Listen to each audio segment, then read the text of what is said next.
My name is Caleb Carr. I am from Seattle, Washington. I am a 3L here at Mitchell Hamline School of Law. I am also the president and CEO of a company called Vita Inclinata Technologies, an aerospace startup based out of Seattle, Washington. I founded Vita Inclinata Technologies after a tragedy that happened in 2009. I was a sophomore in high school and I was a member of a search and rescue team in Portland, Oregon. One of our members actually collapsed with cardiac arrest. We ended up calling a Oregon National Guard Black Hawk helicopter to come rescue him. When the helicopter arrived, the team above in the aircraft was trying to lower the basket down to the team below.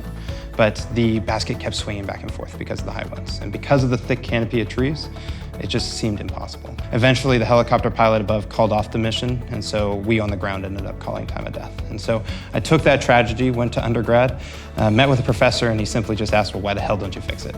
And so that's exactly what I did.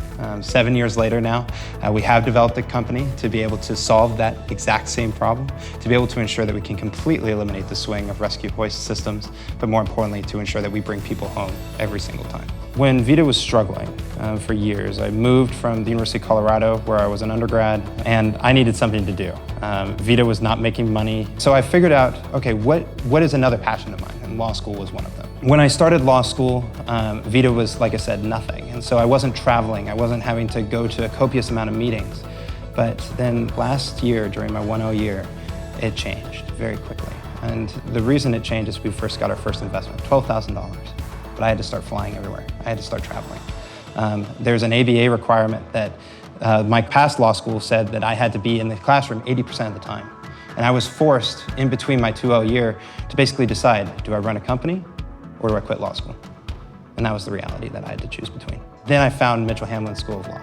It was the first program that I actually saw that would be able to couple with my entrepreneurial lifestyle. And one of the critical things that I needed to figure out was, can I get externship credit for the work that I was doing? I spent hundreds of hours, it seemed like a month, on legal work. And so how do I actually cultivate that into credit, but also more importantly, to have it mentored through? I've been able to, for the first time, be able to couple an externship with the experience that I'm doing. So one of our advisors, Robert Hendrick, he was actually an alumni, wrote my letter of rec to help me get in, but more importantly, he's actually running my externship. And he's working with me day in and day out to craft basically new FAA regulations and OSHA regulations around our technology. That would have never been possible at my previous law school.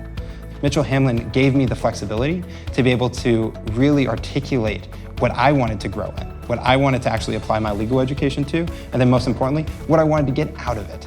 And so what this enabled me to do was to continue my degree, be able to ensure that I accomplished 2 missions at the same time, but most importantly, be able to take exactly what I'm learning in the classroom and actually apply it to my company.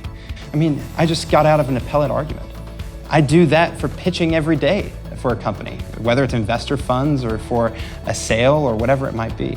And so bringing those 2 worlds together actually co-benefit each other very, very well and very effectively.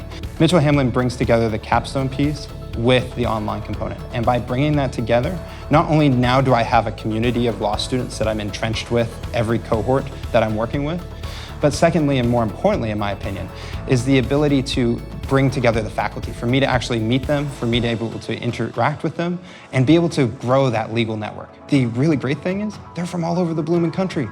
They're not just here in Minnesota. And being able to have that network where I can go tap someone in New Orleans, or I can tap someone in California because they're an adjunct, that's something that normal law schools don't bring to the table.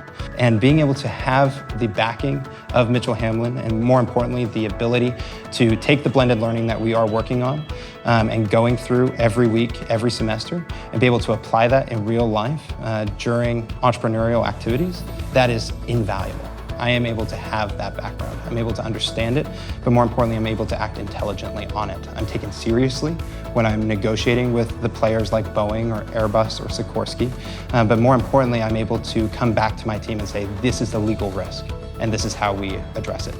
That is something that if I didn't go to law school, I would have never been able to do. And it was probably one of the best things I ever did.